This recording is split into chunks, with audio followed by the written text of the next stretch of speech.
जब मैं पहले जिम जाता था ना तो जिम से आने के बाद एकदम थक जाता था, फिर आने के बाद अपनी बॉडी चेक करता था। चेक करने के बाद लगता था यार मैं मेहनत तो कर रहा हूँ लेकिन रिजल्ट क्यों नहीं आ रही, बॉडी में कोई फ़र्क तो दिख नहीं रहा। फिर मेरे को लगने लग गया यार मेरे में ही कोई कमी है, या तो मेरे जेनेटिक्स ही ख़राब है, मेरी बॉडी तो बढ़ने ही नहीं वाली कभी। प्रॉब्लम ये नहीं थी कि मेरे जेनेटिक्स ख़राब थे या मैं सही से मेहनत नहीं कर रहा था, बल्कि प्रॉब्लम कुछ और ही थी, और शायद यही प्रॉब्लम तुमको भी रोक रही है। सिंपल सी बात है यार, हार्ड वर्क का मतलब ये नहीं होता कि तुम सही से ट्रेन कर रहे हो।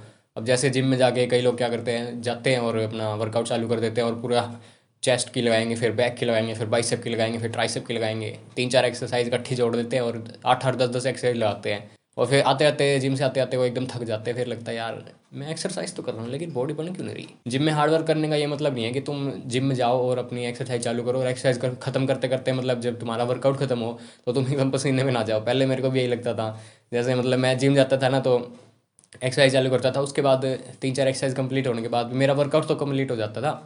फिर उसके बाद मेरे को लगता था यार एक्सरसाइज तो कर ली लेकिन थोड़ी जान बची हुई है अभी बॉडी के अंदर, ना पसीना आ रखा है इतना कुछ खास, ना थकान हो रखी इतनी कुछ खास। तो एक काम करता हूँ, तीन चार एक्सरसाइज और लगा लेता हूँ। और फिर तीन चार एक्सरसाइज और लगाने के चक्कर में ना मेरे को, जहाँ पे मेरे को 40 से 45 मिनट लगने वाली थी, वो 40-45 मिनट की जगह मैं 1.5 घंटा लगा देता था। और फिर एकदम थका हुआ, एकदम पसीने में भरा हुआ, पूरी एनर्जी खत्म करके फिर वापस घर पे आता था, फिर दोबारा चेक करता था भाई बॉडी क्यों नहीं बन रही। तो यहाँ पे दिक्कत पता है क्या है, तुम थक तो रहे हो लेकिन तुम्हारी बॉडी को ना प्रोग्रेसिव ओवरलोड नहीं मिल रहा। अब प्रोग्रेसिव ओवरलोड का मतलब एकदम सिंपल सा है, जैसे मान लो तुमने मंडे को चेस्ट लगाई और चेस्ट में तुम बेंच प्रेस लगा रहे हो, तो बेंच प्रेस में तुमने 3 सेट लगाए 10 किलो के और 10 रैप लगाए, तीनों सेट में तुम्हारे 10-10 के 3 रैप लगे। अब नेक्स्ट वीक अगर तुम सेम वेट से और सेम रैप से लगाओगे तो कोई प्रोग्रेस बढ़ेगी नहीं, वहीं की वहीं रुके रहोगे। अब तुम्हें क्या करना है, या तो तुमको रैप्स बढ़ाने हैं, 10 की जगह 11 या 12 कर दो, या फिर तुमको वेट बढ़ाना है 10 किलो से सीधा 2.5 किलो बढ़ा दो, उसके अंदर 12.5 किलो हो जाएगा वो वेट। फिर ऐसे ऐसे तुमको चलते रहना, फिर नेक्स्ट वीक तुमको 2.5 किलो बढ़ा देना, मतलब 15 किलो हो जाएगा। या तो तुम वेट बढ़ाओ या फिर अपने रैप्स बढ़ाओ, क्योंकि अगर तुम कई महीनों से सेम वेट और सेम रैप लगा रहे हो ना तो तुम्हारी मसल को कोई रीज़न ही नहीं मिलेगा ग्रो करने का। तुम 1 से 1.5 घंटा जिम में लगाते रहो लेकिन पता है दिक्कत क्या है, तुम या तो फ़ोन पे लगे रहते हो या फिर अपने दोस्तों से बात करते रहते हो। अगर तुम सही से वर्कआउट करते हो ना, स्ट्रक्चर बना के अच्छे से एकदम, तो 40 से 45 मिनट के अंदर वर्कआउट हो जाता है। कई लोग पता क्या करते हैं, जैसे वर्कआउट कर रहे हैं और अपने दोस्त से बात कर रहे हैं, प्रॉपर इंटेंसिटी ना होने की वजह से बॉडी सही से रिएक्ट नहीं करती और इसकी वजह से तुम्हारी मसल भी नहीं बनती फिर। और कई लोग क्या करते हैं, लीन रहने के चक्कर में ना बल्क ही नहीं करते सही से। तुमको अच्छे से मसल गेन करने के लिए ना कम से कम 1 साल के लिए प्रॉपर बल्क करना पड़ेगा। जब मैंने जिम ज्वाइन किया था ना पहली बार, तो मेरा वेट भी 45 किलो ही था, तो उस टाइम पे मैंने ये नहीं सोचा था कि यार लीन रहना है, थोड़े एब्स बना लेता हूँ, कटिंग आ जाएगी थोड़ी सी, हल्की बहुत कटिंग चाहिए, हल्की बहुत गेनिंग भी चाहिए।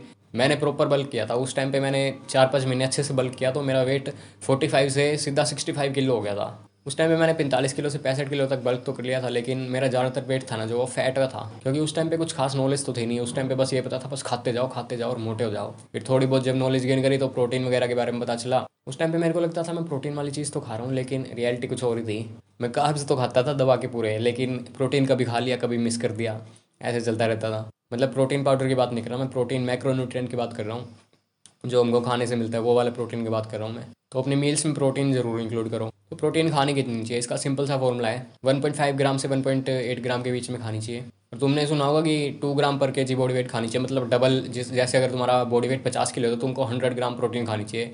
ये तुम कर सकते हो, लेकिन स्टार्टिंग में अगर तुम बिल्कुल नए हो, बिगिनर हो, या फिर तुमको 1-1.5 साल ही हुआ है वर्कआउट करते हो, तो तुमको 2 ग्राम के हिसाब से नहीं खानी चाहिए, 1.5 या 1.8 के बीच में रखनी चाहिए। क्योंकि जैसे जैसे तुम जिम में प्रोग्रेस करते जाओगे ना तो तुम्हारी जो मसल्स है वो यूज टू हो जाएंगी प्रोटीन से, और तब जाके तुम अपना प्रोटीन बढ़ा सकते हो।